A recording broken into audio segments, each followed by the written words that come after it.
Wow, selamat sore semuanya. Apa kabar Pro M? Wow, menarik hari ini.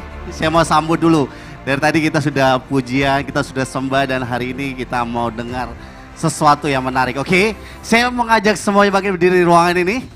Wow, teman-teman yang ada di rumah juga, hari ini kita adalah minggu yang terakhir, dan ini merupakan minggu yang luar biasa. Kita akan melakukan satu talk show yang sangat luar biasa, dan kita menghadirkan ada satu pembicara yang sangat luar biasa. Nah, tapi sebelum kita lanjut, saya ingin dengar dulu yel-yel yang kita selalu di Pro M selalu gongkan. Oke, kita setuju ya? Kalau saya bilang Pro M, berarti saudara bilang apa? Maju, maju, maju, oke?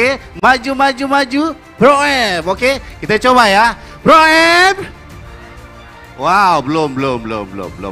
Sekali lagi ya, Pro M. Pro M. Maju. Maju, maju, maju. Pro M. Semuanya Pro M. Maju, maju, maju, maju. Wow, berikan tepuk tangan sore hari ini. Wow, silakan dulu teman-teman semua. Wow. Saya grogi kalau pembicara kali ini. Silakan duduk ya yang di sini. Tapi ini satu tantangan buat saya. Jadi ini satu kesempatan, satu kehormatan juga buat saya, karena pembicara yang kita akan hadirkan hari ini dia adalah seorang psikologis. Dia punya, kalau saya bilang titelnya tuh banyak sekali, lulusan dari Australia. Kalau nggak salah ya, kalau nggak salah. Kita akan dengar sendiri nanti. Dan hari ini kita tidak lama-lama lagi, kita akan panggil dia.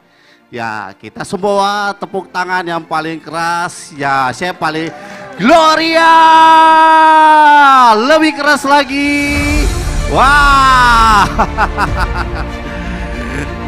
Ya, dia adalah seorang pengusaha, dia juga adalah seorang psikologis yang sangat luar biasa. Selamat datang Gloria. Oh, belum hidup. Terima kasih Kak Teis. Halo semuanya. Ini silakan duduk ya. Iya, kamu sudah sampai di studionya ICM ya. Bagus ya. studionya. Jadi hari ini ya, sebelum kita lebih lanjut dengan topik yang kita akan bahas tentang bagaimana grade ya, bukan grade ya. Jadi nanti kamu akan kupas di situ. Jadi mungkin kita pengen kenalan lebih dekat lagi dengan kamu. Kan kita tahu kamu tuh cuma terpampang pajangan kamu tuh di baliho tuh ada ya. Kalau saya lihat, kalau lewat mana tuh itu ada tuh ya. Oh, ini Gloria ya. Ya saya tahu dia tuh punya usaha itu, kalau nggak salah toko buku Gloria. Itu nama kamu ya? Iya betul. Oh gitu. Nanti kamu lebih dalam lagi gitu kan? Iya. Boleh. Mungkin ya silakan. Mungkin kamu say halo dulu, kenalan diri sama teman-teman dulu mungkin ya. Silakan dulu. Oke, jadi saya perkenalkan diri dulu nih Kak ya. Oke. Ada teman saya di sini yang mendukung dengan ketawa. Nama saya Gloria, shalom teman-teman semuanya. Halo. Ulang halo, dong ya, Kak. kalau dia bilang Gloria, kita lah hai Gloria dan jempol gini ya. Nama saya Gloria. Hai Gloria. Halo juga semuanya, senang sekali bisa berada di sini bersama Kak Teis dan bersama teman-teman semua. Kalau disuruh memperkenalkan diri, saya malu juga ya kalau harus memperkenalkan saya lulusan mana gitu. Kayak gimana gitu, tapi nggak apa-apa, saya perkenalkan saja. Puji Tuhan. Saya merupakan sarjana psikologi dari Universitas Indonesia. Universitas Indonesia mengadakan twinning program dengan salah satu universitas di Australia, yaitu University of Queensland. Jadi di situ gelar saya ada 2 gitu, jadi dapat dari 2 universitas ini. Puji Tuhan, itu merupakan kasih karunia Tuhan. Lalu karena memang saya mencintai ilmu psikologi ya, saya ngambil lagi S2-nya, psikologi juga masih tetap sama dengan gelar magister psikologi. Seperti itu, dan ada pengalaman kerja saya ya dulu di Jakarta, saya asli Batam. Papa mama saya di Batam, keluarga saya di Batam, lalu saya pindah ke Jakarta untuk kuliah dan kerja. Setelah bertahun-tahun, hampir 1 dekade, saya pulang lagi ke Batam. Dan kerja di sini, kerja di toko buku Gloria, membantu orang tua saya dalam usaha mereka. Dan puji Tuhan, bergabung di ICM. Tepuk tangan dong buat Gloria, wow. Terima kasih, sekian perkenalannya, singkat Sudah saja. kenal ya? Nanti kalau mau kenalan lagi boleh, habis ibadah ya. Habis ibadah gitu ya. Iya, Glo. Yang pasti kan saya juga, teman-teman semua, hari ini penatua juga hadir ya. Iya, luar biasa. Jadi kita pengen, maksudnya pengen tahu sih apa sih kira-kira, maksudnya kan saat ini kan kita lihat dunia hari-hari ini kan 2 tahun kalau kita boleh lewati dari pandemi dan sekarang kita sudah masuk ke era yang sangat luar biasa, era digital, semua orang apa-apa semua di digital, apa-apa semua di ini. Nah dengan apa yang kamu alami hari ini, saya tahu kamu banyak pengalaman. Nah dengan topik yang tema kita hari ini adalah great is God, good ya, great is good. Jadi apa sih kira-kira semua orang pengen sukses ya pasti ya, termasuk Pasti. saya dong ya. Betul. Nah tapi dalam orang pengen sukses itu kan pasti ada hal yang mereka harus tahu, lewati. Mungkin setiap orang punya proses berbeda. Nah mungkin dalam kita, ya mungkin kamu bisa jelasin sedikit apa itu grit sebenarnya. Mungkin teman-teman bingung, grit itu apa sih ya? Mungkin saya sih sudah kisi-kisi sedikit ya, tapi ya mungkin kamu lebih jelas lagi sebelum kita kupas yang kamu akan bahas ya. Iya, jadi judulnya kan Grit is Good. Nah, ada yang dicoret itu teman-teman. Bacanya mirip-mirip, bisa ketuker. Satu grit, satu grit. Ini kita bukan belajar bahasa Inggris ya, cuman singkat aja perkenalan di depan. Nah, kenapa saya bawa topik grit? Karena memang dalam wadah profesional muda ini, kita diberikan suatu wadah bagaimana supaya kita bisa memiliki pencapaian yang baiklah di luar sana gitu. Jadi garam dan terang, tapi tidak hanya di dalam gereja, tetapi di karir kita gitu. Yes. Nah, banyak orang tuh yang mencari-cari tahu pertanyaan Kak Teis tadi juga itu. Apa sih yang bisa membuat orang di sana itu bisa perform gitu, bisa sukses gitu. Nah, itu topik favoritnya psikolog teman-teman. Ya. Senang banget kami mencari tahu apa sih memprediksi. Kami tuh kerjanya memprediksi perilaku orang gitu. Tapi kayaknya bukan psikolog aja, kita semua juga di sini kan. Kita semua, kayaknya orangnya begini deh. Misalnya kita tahu power of destiny.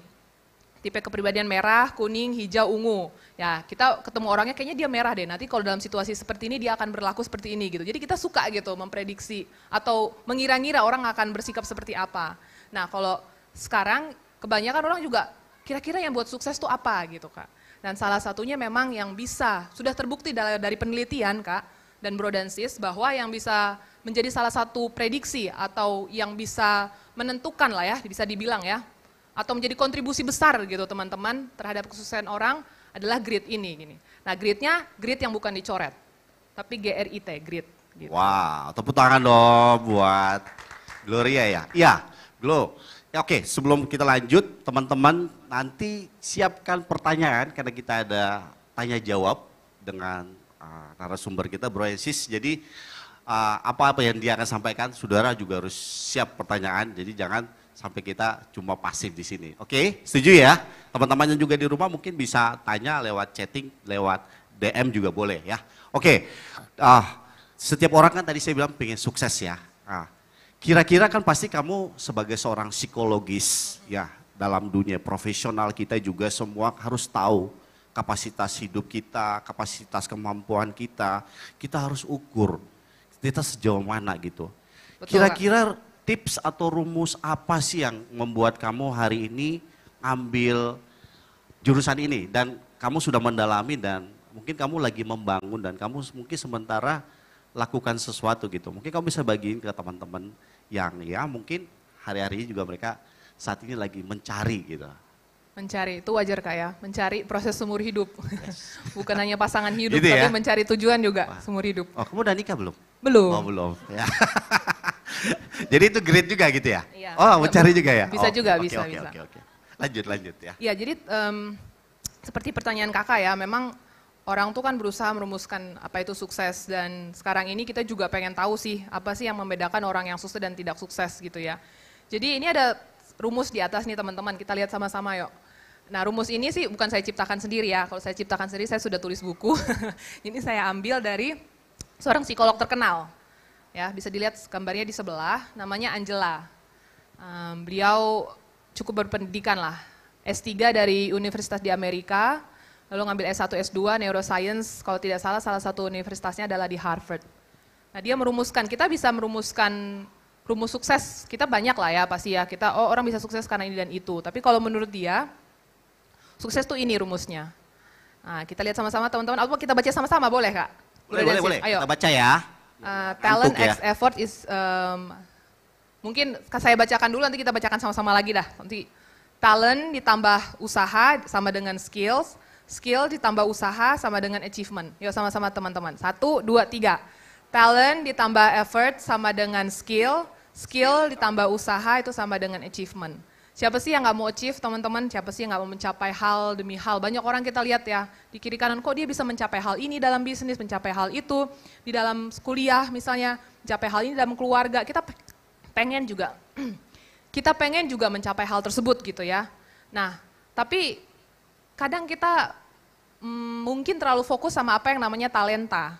Gitu teman-teman, talenta atau bawaan gitu, atau kapasitas dari lahir gitu kan. Kita merasa mungkin orang itu memang bisa sukses karena apa yang sudah dia miliki dari lahir, karena kepintarannya, atau karena kepribadiannya, atau karena ya latar belakang keluarganya gitu ya. Padahal di sini dirumuskan bahwa talenta itu baru bisa membawa jadi sukses ketika talenta itu diusahakan. Diusahakan dalam usaha yang berkomitmen, berkonsisten untuk menjadi sebuah keahlian. Gimana teman-teman, setuju nggak? Ya. Jadi sebuah keahlian yang bisa terlihat, karena jarang ya keahlian nggak terlihat ya. Misalnya saya ahli dalam sesuatu hal gitu ya, cuman kita tidak bisa melihat gitu keahliannya apa gitu. Nah keahlian ini tidak langsung menjadikan orang sukses teman-teman. Karena kita lihat banyak orang yang ahli, banyak orang yang talent tapi nggak sukses juga, jadi kenapa gitu. Nah rupanya keahlian ini harus dilatih terus-menerus dengan konsisten, dengan usaha, akhirnya menjadi sebuah pencapaian. Seperti itu jadi kata Angela, itulah rumus sukses. Nah, ketika orang sudah melatih keahliannya, terus dengan secara terus-menerus, dan akhirnya sebuah pencapaian, dan akhirnya dia mencapai beberapa hal, baru kita bisa melihat bahwa, wah sukses juga orang tersebut, gitu Kak. Wah, iya, kan setiap orang atau setiap kita, ya semua lah, dari kecil kan sering mungkin kita dibentuk dengan keluarga yang berbeda ya, dan pasti punya latar belakang yang berbeda, dan punya juga cita-cita yang berbeda. Nah contoh, kalau bicara saya ini gridnya mungkin bisa lihat nggak? Kalau seorang psikologis apa kira-kira? Belum Kak, belum. Oh belum nampak? Oh gitu? Nanti nggak bisa langsung gitu ya? Ada kuesionernya, kita bisa isi sama-sama. Ada nanti? Iya, Oke, ada ya? Nggak ahli nuzum gitu Kak, bukan. Menarik, begitu ya, blur dulu ya? Bukan. Oke, jadi memang setiap orang pasti proses ya untuk mencapai ke situ ya. Maksudnya mungkin dari yang tadi kalau saya lihat tadi mungkin untuk mencapai itu kan kita butuh yang namanya kemauan untuk kita berkembang. Nah dari kecil mungkin Glo mungkin bisa cerita proses apa sih yang kira-kira sampai maksudnya memilih psikologis dan bisa menjelaskan ini mungkin sampai tahu, oh ini kan kalau misalnya kan bisa tahu di titik sekarang saya adalah seorang psikologis itu, maksudnya ambil jurusan ini pasti kan apakah dorongan dari papa atau dari ini atau dari mana? Dari kecil apa memang sudah seperti ini atau gimana? Iya, jadi kalau dari pertanyaan Kateis ya, memang saya bisa ngambil jurusan psikologi karena dari kecil saya sudah ada kelebihan memang secara akademis. Nah itu talenta saya gitu, talenta saya. Lalu akhirnya saya sekolah ngambil S1, S2, tapi talenta itu nggak cukup gitu, nggak cukup. Saya harus berusaha, meskipun saya ada kelebihan, saya tetap juga kesulitan di dalam berkuliah gitu. Nah jadi menurut dari dorongan orang tua, akhirnya saya terus dimotivasi lah, didukung untuk bisa meluluskan kuliah yang tidak ringan juga gitu, yang cukup berat. Nah itulah saya bilang melalui usaha tadi. Nah memang kita berusaha, tapi kita bersyukur bahwa kita dikelilingi oleh orang-orang yang terus mendukung usaha kita gitu. Nah jadi usaha tersebut dan dengan talenta tersebut yang Tuhan kasih ke saya, itu menjadi sebuah skill. Itu saya memiliki skill untuk menjadi seorang psikolog, seperti itu. Wow. Jadi untuk mencapai talenta yang maksimal kita butuh orang lain yang pasti untuk juga ini ya. Iya betul. Berarti yang sudah kamu ambil ini sekarang, maksudnya pelajaran kamu ini itu berarti untuk mendalami ya. Untuk maksudnya apa yang kamu sekarang sampai di titik ini, saya tahu pasti kamu juga proses. Oke. Proses jadi, yang panjang, ya, proses yang sangat panjang. Nah, bicara talenta ya, ini menarik ya. Setiap orang kan punya talenta termasuk saya. Nah, untuk menemukan talenta itu, apa sih kira-kira sih step yang harus kita lakukan? Kalau tadi kan kamu bilang memang butuh kemauan, kemajuan dan sebagainya. Mungkin bisa lebih luas lagi kira-kira seperti apa gitu kira-kira. Talenta ya, ini saya angkat talenta menemukan dulu. Talenta ya, minat dan bakat ya. Menemukan minat dan bakat itu gampang-gampang susah ya teman-teman ya. Kita bisa lihat aja seperti Cristiano Ronaldo di sini. Ya kan, dia dari umur 10 tahun sudah terlihat bahwa memiliki talenta sebagai seorang pemain sepak bola gitu. Nah ya macam-macam ketika Cristiano Ronaldo kalau tidak salah memang ada orang yang melihat, orang tuanya bisa melihat talenta dia. Bahwa dia memiliki kemampuan motorik yang baik. Ya bahwa dia suka memiliki semangat, hasrat bermain sepak bola gitu. Jadi memang menumpukan talenta kita itu prosesnya ya ada yang panjang, ada yang pendek. Seperti saya ngobrol dengan Kak Theis kemarin, ada orang yang misalnya kok kita lihat kok dia langsung tahu ya sejak kecil mau jadi apa gitu. Ada juga yang tidak tahu gitu, sudah ya cukup berumur tapi dia masih mencari gitu ya nggak apa-apa. Jadi masing-masing memiliki proses sendiri dalam menemukan talentanya. Dan talenta memang banyak yang berkontribusi ataupun memiliki pengaruh lah terhadap talenta gitu. Ya seperti kita ngobrol juga, tipe kepribadian juga, ya kan. Misalnya ada seseorang yang berkepribadian tertentu, ya biasanya dia memiliki talenta tertentu gitu. Atau seseorang talenta juga nggak harus selalu yang bersifat kepribadian atau intelijensi gitu kan. Bisa aja juga sesuatu yang misalnya memiliki talenta menari, jadi motoriknya bagus gitu kan, dia cepat menghafal gerakan-gerakan gitu. Nah itu adalah suatu proses yang ada orang yang panjang, ada orang yang pendek. Dan saya menyemangati teman-teman ya tidak pernah berhenti untuk mencari apa sebenarnya talenta kita gitu. Apalagi kalau teman-teman di sini kan masih muda-muda. Berarti gitu, kita harus terus mencari, mencoba ya. Betul, Nah, betul sekali. kira-kira dalam masa-masa kamu Mosya belajar ini, apa sih apakah ada orang-orang yang mendukung kamu? Selain orang tua tadi saya bilang kan, apakah orang-orang di balik kamu itu kira-kira siapa sih kira-kira yang membuat kamu sampai kamu bisa seperti ini gitu kira-kira? Iya, saya bersyukur sih dalam kedaulatan dan kebaikan Tuhan saya dikelilingi oleh orang-orang yang memang mendukung saya untuk mencapai potensi saya yang terbaik gitu. Selain orang tua tentunya ada guru-guru, dosen saya pada saat saya kuliah, pada saat saya sekolah gitu. Dan kalau di sini terus terang dalam menjalankan, bukan hanya menjalankan talenta ya atau menemukan talenta ya, tapi mungkin kita bisa masuk sedikit ke topik kita dalam hal grit ini ya, dalam hal mengembangkan kapasitas untuk tekun dan gigih. Saya sangat bersyukur karena saya memiliki teman-teman Komsel sih di sini. Huhuy. Berarti Ya. Komsel penting dong? Penting banget Kak, penting Kamu banget. Komsel siapa? PKS-nya Saya- siapa? Hah? PKS-nya? Ibu Duma di sini. Oh, Mungkin bisa berdiri Ibu loh. luar biasa.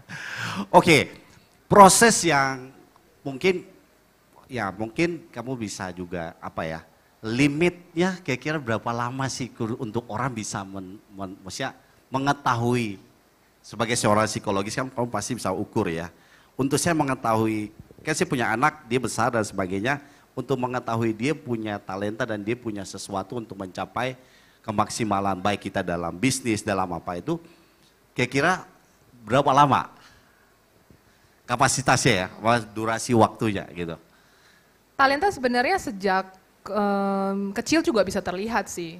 Memang makanya kita bersyukur sih kita memiliki wadah di profesional muda ini ya, di mana kita terus mengeksplor diri gitu, terus belajar gitu.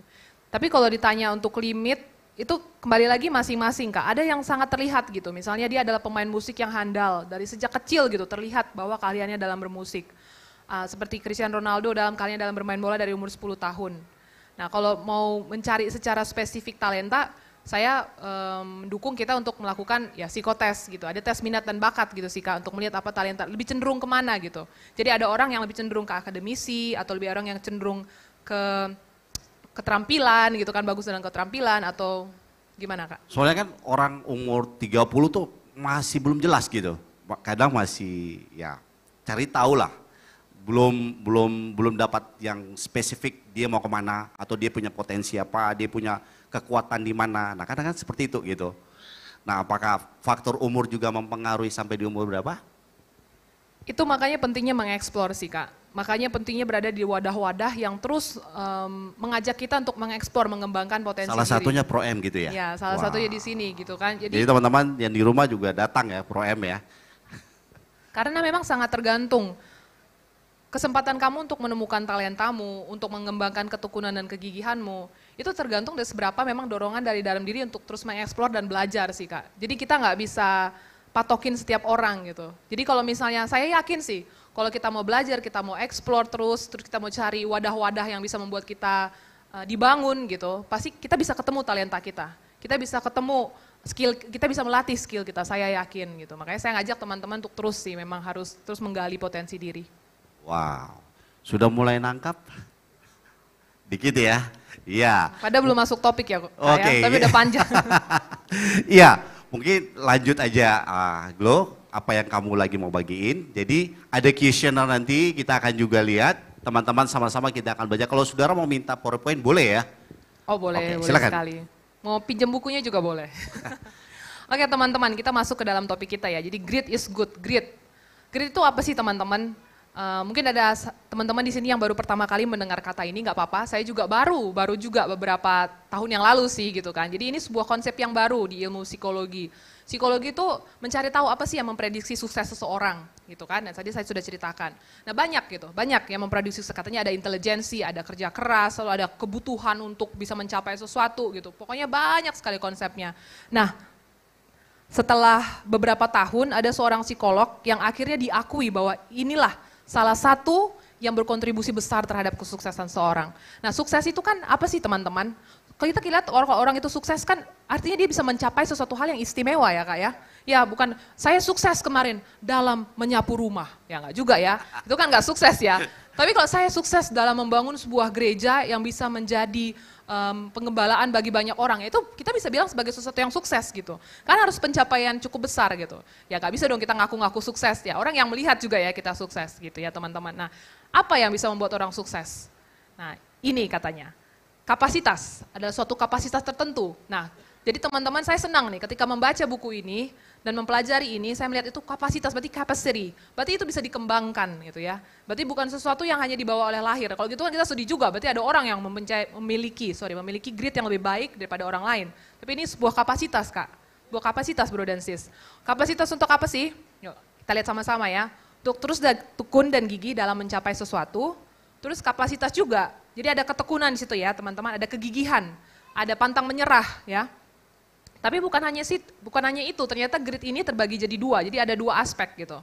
Jadi misalnya seperti empek-empek dan cuka nggak bisa dipisahkan ya, atau apa lalapan dengan ayam penyet nggak bisa dipisahkan. Nah grit ini nggak bisa dipisahkan. Jadi kalau teman-teman ingin melihat apakah aku memiliki grit dengan kapasitas yang besar, lihatlah dua aspek ini. Kapasitas yang kedua adalah mempertahankan hasrat, gairah maupun semangat untuk mencapai sesuatu. Jadi ada dua, jadi ada hasrat, ada gairah, ada semangat, tapi ada juga ketekunan, pantang mundur, tidak terus maju ketika gagal gitu ya. Nah itulah grit itu gitu. Nah untuk mencapai sesuatunya ini sesuatu yang bisa kita pelajari sama-sama juga. Sesuatu yang apa sih? Gitu ya. Kita bertanya sesuatu yang apa yang harus dicapai oleh grit ini. Nah tadi saya kasih contoh sesuatunya misalnya menyapu rumah ya, nggak perlu grit juga gitu. Yang perlu ya rajin ya gitu ya. Jadi sesuatunya ini memang sesuatu yang dideskripsikan sesuatu yang cukup besar gitu. Sesuatu yang cukup besar. Misalnya teman-teman punya mimpi apa gitu kan. Rasanya sulit sekali dicapai. Nah, mungkin kita perlu sama-sama mengembangkan kapasitas grit kita untuk bisa mencapai mimpi tersebut. Kenapa harus dicapai dalam proses yang sangat panjang? Nah, grit ini adalah sesuatu yang nggak sebentar, teman-teman. Nah, kita pelajari sekarang di sini-sini. Kita memang, saya termasuk generasi mie instan sih, nggak tahu Kak Teis, Bro Densis gimana. Yang pengen apa-apa instan, apalagi di area digital ini gitu ya. Kita pengen semua cepet gitu. Misalnya kita mau booking tiket, nggak usah ke tempat bioskop, nggak usah ke bioskop, kita langsung booking, kita mau nonton apa gitu kan. Terus ya misalnya dalam hal percintaan gitu ya, kita juga mau udahlah minggu depan merit aja gitu, padahal nggak bisa gitu, padahal baru ketemu minggu ini misalnya ya. Kenapa? Karena nggak juga gitu ya. Itu instan kok, itu instan, itu bukan grit. Oh. Jadi grit pokoknya grit sangat bertolak belakang dengan sesuatu yang instan teman-teman. Jadi kalau ditanya ya teman-teman misalnya keluar dari sini, apa tadi grit itu ya? Kan, nah, itu aja. Pokoknya tidak instan, ya kan? Dan kita juga ngelihat gitu bahwa Allah kita juga bukan Allah yang instan, ya kan? Teman-teman dia menciptakan, dia memiliki segala kuasa, tapi dia menciptakan bumi dalam jangka waktu 7 hari gitu. Ada proses gitu ya, proses. Nah jadi dalam proses ini, prosesnya ya gimana ya, sangat panjang. Karena yang akan kita bahas di sini adalah pencapaian besar teman-teman, bukan pencapaian yang bisa dicapai dalam waktu yang sebentar. Kenapa sih harus sangat panjang? Ya jelas sekali, karena sesuatu yang istimewa, sesuatu yang bisa menginspirasi orang, ya hanya bisa diperoleh dengan waktu yang cukup panjang gitu. Contohnya keahlian, hanya bisa di master benar-benar atau dikuasai betul-betul dalam proses yang panjang. Jadi itulah grit. Jadi mungkin dari teman-teman ini agak teoritis ya, tapi kalau misalnya ada yang bertanya silakan gitu ya. Tapi saya mencoba untuk membuat sesimpel dan sesederhana mungkin. Begitu Bro dan Sis, gimana Kak Teis? Jadi memang harus kita bertekun ya untuk mencapai Ya, sesuatu tekun itu yang penting. baik atau yang bagus, memang harus ada kemauan ya, yang keras ya. Dan ternyata dalam diri kita itu ada banyak yang istimewa dong ya, seperti tadi yang tadi Glow bilang ya. Untuk mencapai itu, wow, tepuk tangan dong buat Glow. Woy.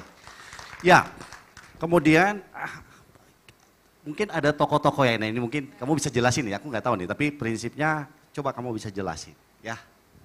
Oke, saya mengambil 2 tokoh gitu teman-teman. Banyak tokoh-tokoh yang sudah menunjukkan kapasitas grit yang besar. Saya ambil 2 orang ini, kebetulan mereka adalah pengusaha yang takut sama Tuhan juga gitu ya. Pertama adalah Bapak Hamid Jodonegoro. Siapa ya, dia itu? Siapa? Mungkin Kak Teis tahu? Enggak. Saya nggak Ada yang tahu mungkin? Oh iya, betul. Orang kaya. Tapi Konglomerat memang ya, beliau berarti ya? adalah konglomerat, tapi kembali lagi bahwa grit ini tidak hanya dipakai oleh konglomerat, kita juga bisa ya, makanya kita sama-sama belajar. Tapi kenapa saya ambil ini bukan berarti bahwa dialah yang terbaik gitu ya, atau kita harus mencontoh, kita harus jadi konglomerat semua, bukan gitu. Itu kan panggilan dia gitu. Nanti kan kita akan bahas juga kenapa Bapak Hamid ini bisa memiliki kapasitas grit yang besar karena panggilan juga, bukan hanya karena memang tujuannya untuk menjadi konglomerat, bukan, tapi ada panggilan tertentu.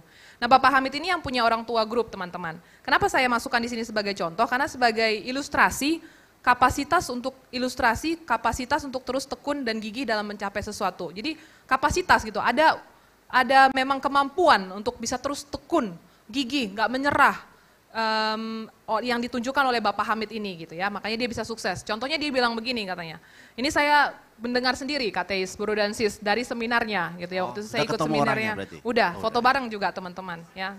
Nanti kalau mau lihat fotonya boleh saya. Ya jadi. Udah kecipratan?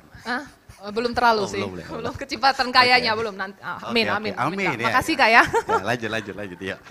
Jadi dia berkata seperti, dan saya ingat terus gitu teman-teman ya, jadi saya melihat itu menjadi salah satu contoh grit, ya, contoh kapasitas yang besar untuk terus tekun meski dalam menghadapi berbagai hambatan. Dia bilang salah satu usaha saya untuk bisa mengembangkan perusahaan ini adalah seperti saya menaruhkan belati ke tenggorokan saya, terus seberapa lama saya bisa bertahan. Ini bukan sesuatu yang mistis ya teman-teman ya, bukan ya, saya bukan ngomongin sesuatu yang mistis, cuman intinya dia sedang mengatakan bahwa ketekunan itu kan bukan sesuatu yang mudah gitu. Kita seringkali gagal, jatuh bangun, lalu kita mengalami hambatan, penolakan gitu. Nah itu ya bisa diumpamakan sebagai belati yang masuk ke dalam tenggorokan gitu, menyakitkan kan. Tapi seberapa besar kita bisa bangkit kembali gitu. Jadi itulah yang dicontohkan dia, dan dia berhasil gitu ya, kita lihat kan. Jadi kalau misalnya teman-teman mau ingat, oh belati gitu ya, tapi hati-hati dengan belati ya. Ada yang mau masukin? Jangan. Ini kan dicontohkan oleh Bapak Hamid gitu ya. Nah ada juga nih ya, seorang anak Tuhan, saya kesempatan waktu itu magang di perusahaan dia selama 6 bulan. Sungguh luar biasa, beliau adalah yang memiliki Astra Internasional. Jadi kalau yang ini, Bapak Hamid yang punya orang tua grup, dia yang punya, yang menyebarkan atau memproduksi Tango, Oreo, Sosro ya. Nah, jadi sangat sukses. Nah, kalau Bapak Hamid. Udah tahu kan yang punya Tango, ini ya. Iya. Kalau Bapak William ini adalah pendiri Astra Internasional. Nah, ini menjadi contoh bagian grit yang kedua menurut saya. Kapasitas untuk mempertahankan hasrat, gairah maupun semangat untuk mencapai sesuatu gitu. Bapak William ini pernah masuk penjara, bangkrut perusahaannya nggak terkira berapa gitu. Tapi dia punya hasrat dan gairah yang terus-menerus, yaitu untuk apa? Waktu itu dia lahir di masa sebelum kemerdekaan, dan dia sedang membangun ekonomi Indonesia setelah kemerdekaan.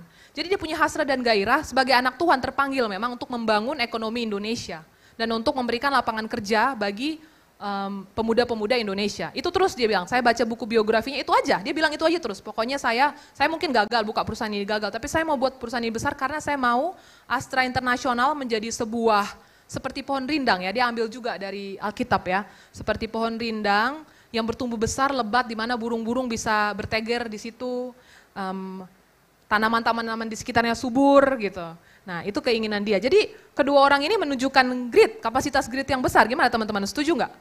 Kapasitas untuk terus tekun gigih ya, dia katanya taruh belati di tenggorokan ya, luar biasa. Lalu juga kapasitas untuk memiliki hasrat gairah untuk suatu hal yang ingin dia tuju gitu. Nah itulah grit itu yang ditunjukkan oleh kedua orang ini gitu. Dan saya sih tadinya mau menampilkan foto di sini yang dekat dengan kita gitu ya, yang sudah menunjukkan kapasitas grid ya. Cuman saya nggak enak juga, yaitu panatua kita di sini juga. Wah, Ya. tepuk tangan dong buat Ya, penatua kita ya. Ya kita bisa melihat ya tahun demi tahun membangun gereja ini di mana kita bisa menjadi besar, gereja ini bisa menjadi besar dan kita bisa menaung di dalamnya. Itu kan membutuhkan grit, membutuhkan sesuatu yang tidak sebentar dan kita bisa lihat kalau setiap ketemu Kak Roy selalu ada semangat, selalu ada seperti hasrat gitu, selalu wow on fire gitu kan. Ya dan ya saya nggak tahu juga apa hambatan yang beliau alami gitu dan jatuh bangunnya. Saya yakin orang-orang terdekat beliau tahu gitu. Tapi kan sudah beliau berhasil lampaui gitu. Jadi itu adalah kapasitas grit yang dimiliki oleh Karo yang wow menjadi inspirasi bagi kita gitu. Dan kita di sini juga yang di dalam Pro-M yang merupakan naungan ya di dalam naungan Pro-M ya kita juga bisa belajar untuk memperbesar kapasitas grid kita. Nggak apa-apa, misalnya kita ngerasa kayaknya dari definisi tadi kayaknya kapasitas grid gue masih cetek deh gitu, nggak apa-apa. Namanya kapasitas bisa diperbesar gitu. Wow, makin panas. Ini kuesionernya kalau mau lihat sama-sama. Ayo. Tunggu sebelum masuk ke sini, teman-teman masih tanya. Ya. Kan kita tadi dia cerita tentang orang nih, sekarang kita mau cross check dia dulu deh. Aduh. Wow. Boleh, silakan, Ya. silakan. Ya, benar. Glow ini dia, yang saya tahu ya, ada banyak anak muda yang sukses karena mereka nebeng dengan usaha orang tua mereka ya. Kalau saya tahu ya, yang sering kita dengar. Tapi saya sempat menyimak story-nya kamu, jejak kamu bahwa kamu papa itu ada seorang yang tokoh masyarakat yang cukup di pemerintahan ya kalau saya bilang ya. Kan kadang orang punya papanya di pemerintahan dan mereka menggunakan itu sebagai tools untuk dia juga bisa naik. Nah, dan saya lihat kamu mungkin sampai kalau dengar cerita, kamu tidak melakukan hal itu. Nah mungkin kamu bisa cerita sendiri sedikit, terus kemudian yang kedua, kan sekarang kamu lagi bangun usaha nih. Nah usaha kamu itu kalau nggak salah bukan hanya toko buku ya, tapi kamu ada pegangnya yayasan apa. Tapi kamu mungkin bisa cerita sedikit, apa sih kira-kira yang membuat kamu bisa capai sampai di situ gitu. Prosesnya ya, silakan dulu. Iya, jadi proses saya untuk kembali ke Batam dan meneruskan usaha orang tua merupakan proses yang panjang teman-teman. Teman-teman komsel saya mungkin udah bosan mendengarnya ya. Bisa mungkin menceritakan di sini, ada yang mau maju menceritakan. Jadi jubir, bercanda teman-teman. Jadi saya sudah cukup enak hidup di Jakarta, Kak, Bro dan Sis. Jadi saya memiliki pekerjaan yang mungkin penghasilannya tidak sebesar kalau misalnya saya memiliki usaha, mungkin kalau pengusaha beda ya penghasilannya dengan employee gitu ya. Tapi bukan itu yang mungkin saya tekankan, tapi yang ingin saya tekankan adalah salah satu kapasitas grid saya yang diperbesar yang saya tunjukkan adalah dengan mau pindah ke Batam sebenarnya. Kenapa mau pindah ke Batam? Karena di Jakarta itu sudah termasuk comfort zone saya. Saya bisa dibilang tidak ada kemungkinan gagal yang terlalu besar lah kalau di Jakarta. Ya kan? Karena saya sudah menjadi konsultan di beberapa perusahaan, karena saya senang pekerjaan yang cukup variatif, jadi saya menjadi seorang psikolog lepas atau associate gitu ya. Jadi saya menjadi seorang psikolog waktu di Kompas Gramedia, lalu jangan sebut merek ya, pokoknya di beberapa perusahaan di Jakarta begitu Kak. Lalu terus terang itu menjadi comfort zone dan saya juga melihat saya akan gini-gini aja gitu. Maksudnya suatu comfort zone yang tidak akan membuat saya bertumbuh gitu. Saya berdoa, puji Tuhan saya dilembutkan hatinya untuk pulang ke Batam. Dan ketika pulang ke Batam itu saya mengalami suatu pengalaman yang tidak terlalu mengenakan gitu. Karena saya harus mengenakannya nggak terlalu negatif sih, cuman mengenakannya karena saya harus banyak sekali belajar hal-hal baru lagi gitu. Kan sebagai psikolog saya adalah seorang expertise, ahli di bidang psikologi gitu. Nah, tapi ketika saya ke Batam, berarti saya harus belajar bisnis lagi gitu Kak. Nah, saya bersyukur kapasitas grid saya dibesarkan di situ karena saya banyak mengalami bertemu dengan orang-orang yang mungkin banyak bisa dibilang menyakiti saya juga gitu kan. Ada di sini nggak?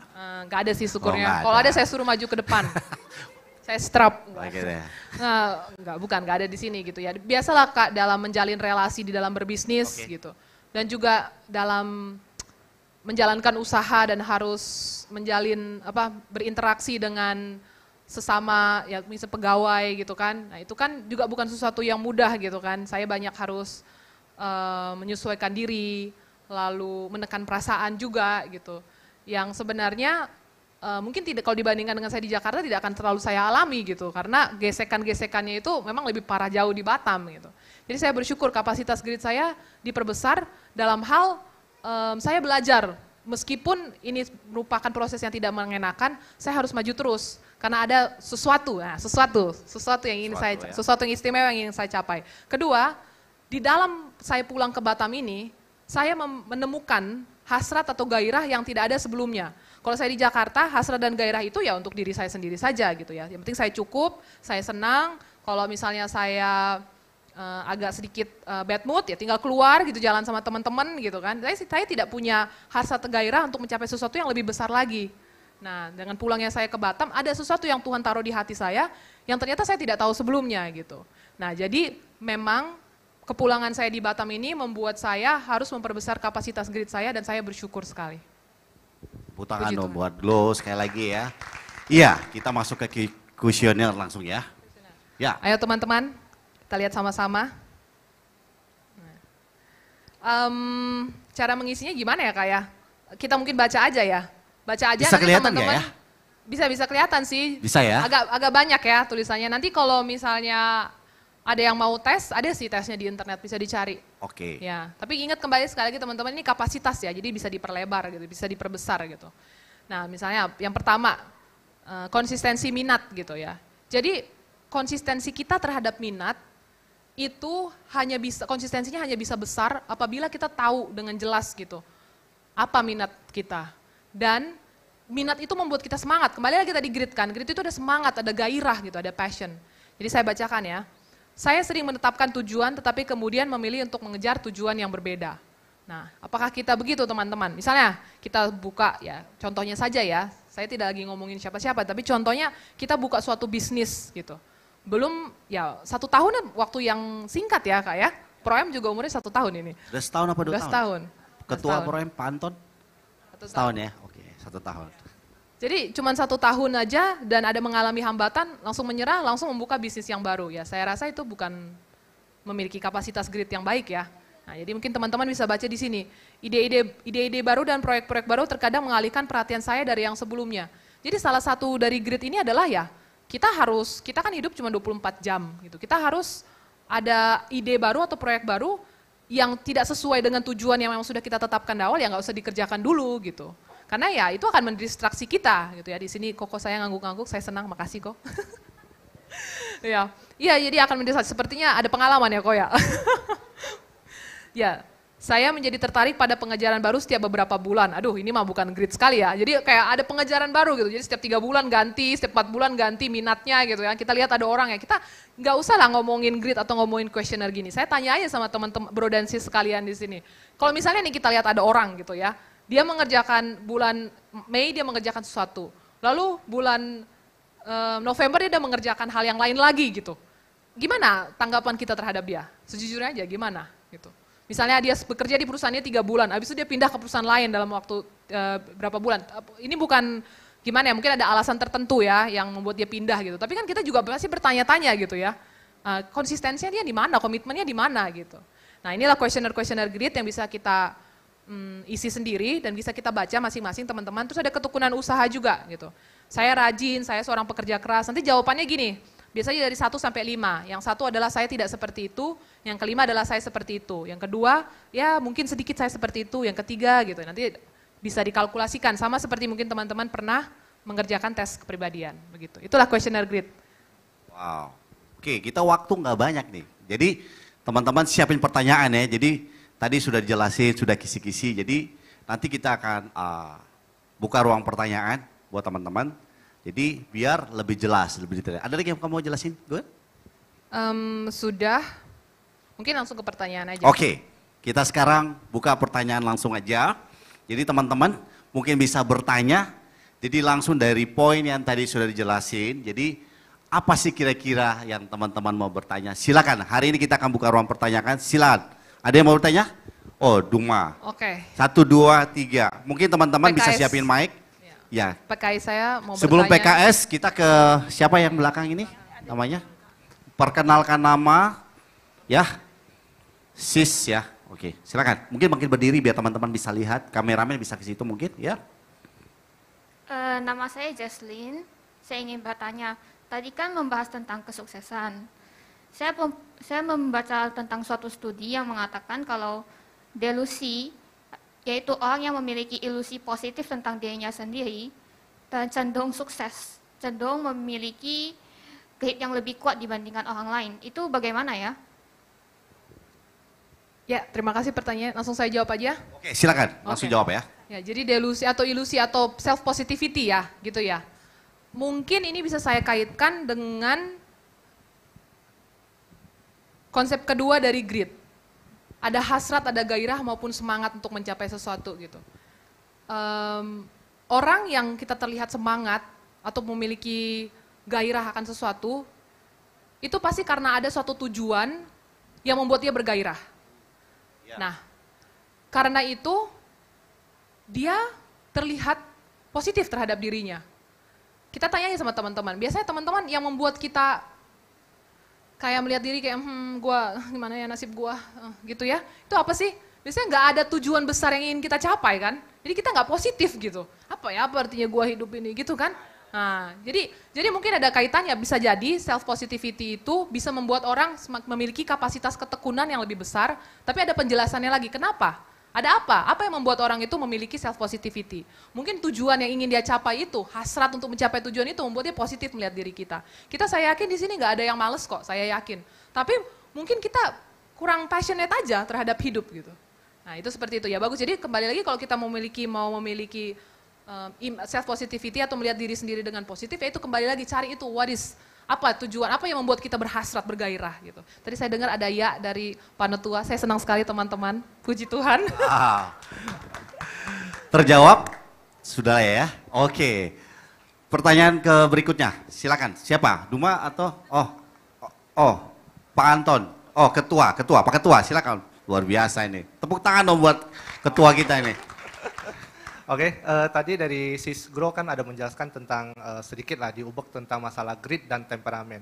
Bisakah Sis Grow menjelaskan hubungannya grit itu dengan temperamen kita? Karena kan kita terus terang untuk soal temperamen kita kan berbeda-beda. Dan bagaimana dengan grit itu sendiri? Dan apa tolak ukur buat kita untuk bahwa sesuatu itu layak kita perjuangkan, layak kita untuk capai untuk tujuan itu. Gitu. Oke, terima kasih. Iya, bisa kok. Pertanyaan yang pertama, yang kedua gimana? Boleh diulang lagi kok? Maksudnya tolak ukur bagaimana sesuatu itu layak kita grit, layak kita untuk perjuangkan. Gitu. Oh iya. Maksudnya kadang-kadang kan kita hidup, ada yang sifatnya namanya kita jadi overconfident. Jadi kita mau capai, kita dengan terlalu percaya diri. Padahal itu sesuatu yang sebenarnya bukan perlu kita perjuangkan gitu. Oke, terima kasih. Pertanyaan yang bagus. Bisa Silakan. dijawab dengan bahasa Indonesia atau bahasa Inggris. Boleh Terima kasih. kok. Mandarin boleh kok. Boleh juga. Ni chao semua ming. Coba. Ni chao Paulo mah. Oke, teman-teman itu aja 2 Mandarin yang saya tahu. Ke kamera ya. Oh ya, kamera. Oh ya. Pertanyaan yang pertama, kaitan antara grit dengan temperamen ya. Saya senang nih pertanyaannya karena sebagai seorang psikolog, kita memang senang mengait-kaitkan satu dengan hal yang lain ya. Jadi nggak ada kaitannya pun dikait-kaitkan gitu. Nah, saya rasa sih temperamen tidak menentukan kapasitas grit seseorang, tidak. Ya, jadi ada temperamen tertentu yang membuat orang lebih bertekun, tidak ada. Tapi bagaimana mengekspresikannya, bagaimana mencarinya, bagaimana merefleksikan dirinya, nah itu dua hal yang berbeda. Misalnya, saya kalau teman-teman sini pernah ikut tes kepribadian yang diberikan oleh gereja ya, ada warna merah. POD ya. POD ya. Power of Destiny. Power of Destiny. Ada merah, hijau, kuning, ungu ya Kak ya. Pelangi ya. Pelangi iya, merah. Magiku hibi new. Nah, misalnya saya merupakan orang yang merah gitu ya. Jadi cara saya untuk bisa memperbesar kapasitas ketekunan saya mungkin dengan action atau ngambil risiko gitu kan. Nah, itu cara saya gitu. Itu cara saya. Tapi mungkin ada yang orang ungu gitu kan, dia memperbesar kapasitasnya atau hijau ya, memperbesar kapasitas gritnya adalah dengan tenang dulu merefleksi di rumah gitu. Sebenarnya apa yang saya inginkan gitu kan. Nah, dua-duanya sedang memperbesar kapasitas grit dengan cara yang berbeda aja gitu. Jadi tidak ada temperamen tidak menentukan gitu. Nah, terus kalau misalnya orang kuning ya, dia dengan ya bergaul gitu kan, tanya sana, tanya sini, gimana ya, sebenarnya gue orang gimana, gaul sana, market, ya kan. Nah, itu kalau bisa jadi kalau yang Kak Teis bilang marketing berarti jadi udah sebuah jabatan ya, sebuah profesi gitu kan. Ya memang temperamen saya rasa sangat berkaitan dengan profesi apa yang nanti kamu pilih ya, itu sangat berkaitan gitu. Tapi kalau grit ini adalah hal yang berbeda lagi gitu. Grit ini tidak ditentukan oleh temperamen, tapi ditentukan oleh banyak hal. Nanti bisa kita pelajari, nextnya mungkin akan ada workshop lagi, mungkin dibawa oleh Koko di sini. Ya ada, bisa ada di buku itu dan kita yakin lah kita juga sudah mengalami, kita mencoba setiap hari untuk memperbesar kapasitas grit kita. Ketika kita mengalami suatu penolakan, tapi kita tidak menyerah, itu sedang kita perbesar sedikit kapasitas grit kita.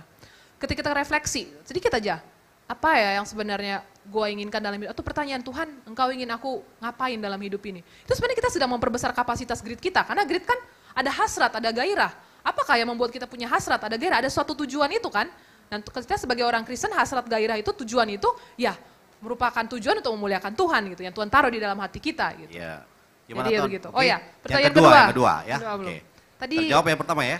terjawab kok ya, nggak ada hubungannya. Yang kedua, saya boleh ke Kak Teis, ingat pertanyaan yang kedua? Meluangkan waktu ya, Ton. Tolak ukur ya. Ukur. Dalam melakukan sesuatu ya. Oh, saya ingat, ada tujuan-tujuan apa yang akhirnya harus kita tinggalkan? Untuk diperjuangkan. Nah, saya senang pertanyaannya karena itu membawa kita ke presentasi yang sudah saya siapkan, yang sayang kalau nggak saya tampilkan. Perjuangkan Jadi tentang cinta saya- juga, Ton. Dengan cinta. Jadi tolak ukur sesuatu yang harus kita tinggalkan. Jadi grit ini sesuatu yang besar itu di paling atas teman-teman, top goal.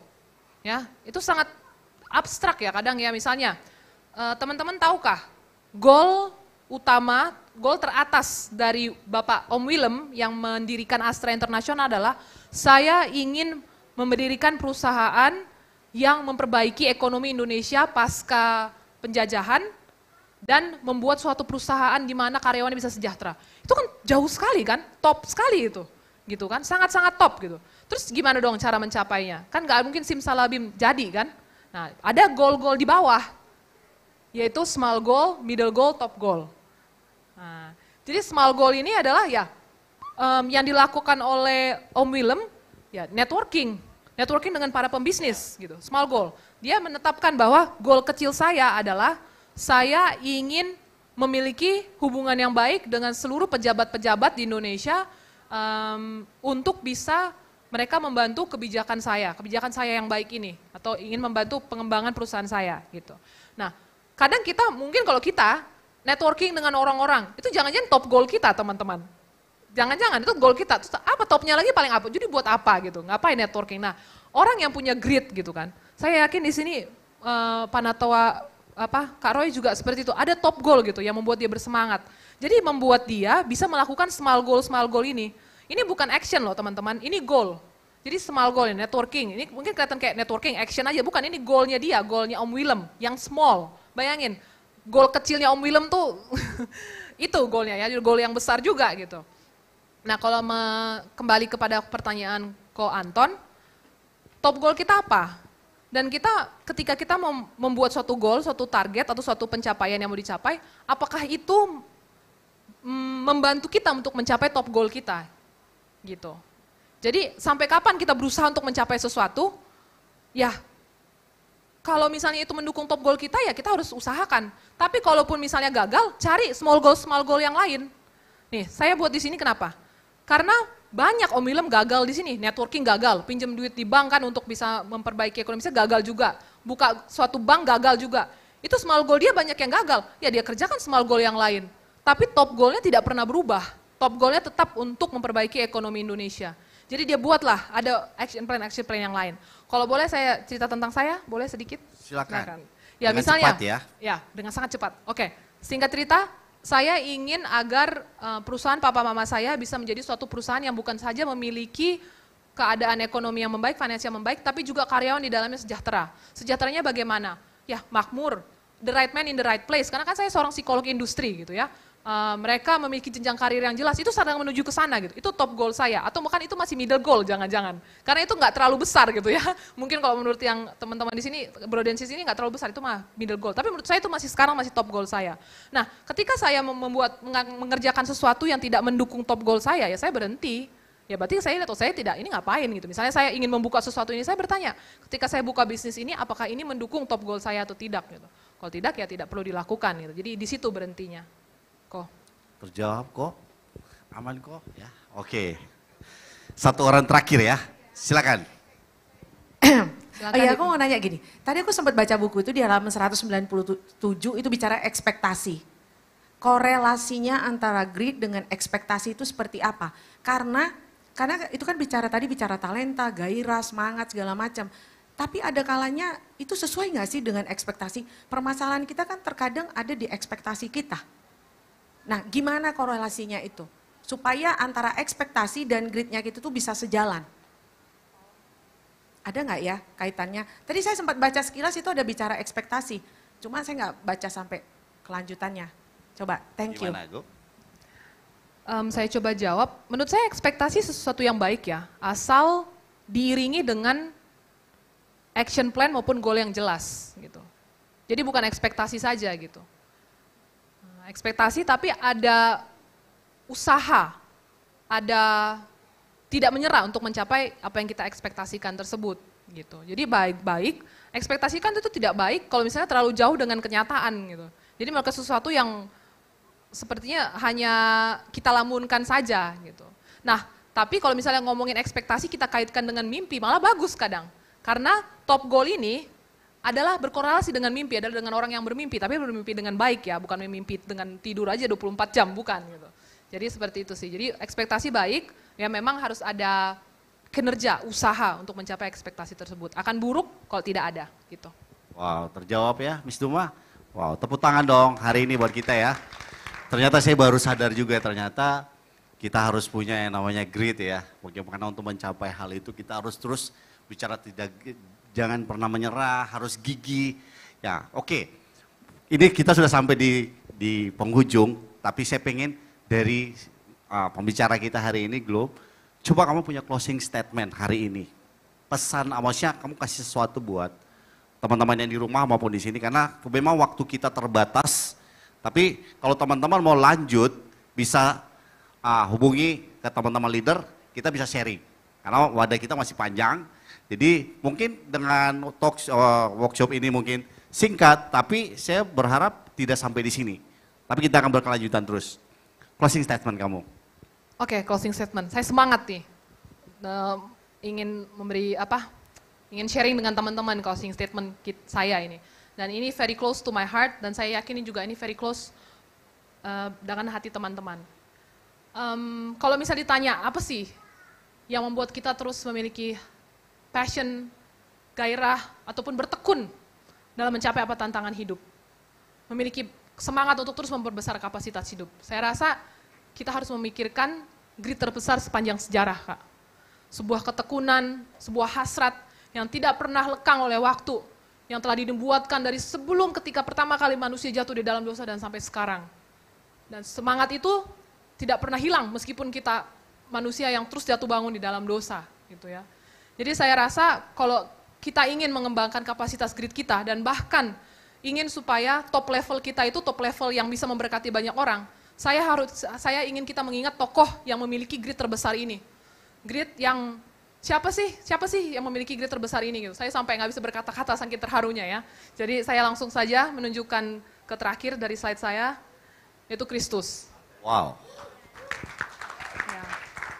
Yaitu Kristus. Jadi ya closing statement saya harapkan the passion of Christ ya. Grit kan passion juga ya. The passion of Christ terus bisa menyemangati kita untuk memperbesar kapasitas grit kita agar kita bisa jadi berkat bagi banyak orang, bukan bagi kita sendiri. Makasih. Wow. Teman-teman diberkati semua yang pastinya ya. Saya percaya hari ini bukan sampai di sini saja. Jadi kita akan berkelanjutan terus dan pastikan kita semua terima ini bukan sekedar kita terima. Tapi kita mau praktekkan, kita tahu kapasitas hidup kita ada di mana. Jadi hari ini sekian dari kami dan saya percaya kita akan ketemu terus di dalam pertemuan-pertemuan yang berikutnya di profesional muda di Pro M ini. Sekali lagi Tuhan Yesus memberkati. Sekali lagi kita bangkit berdiri hari ini. Wow.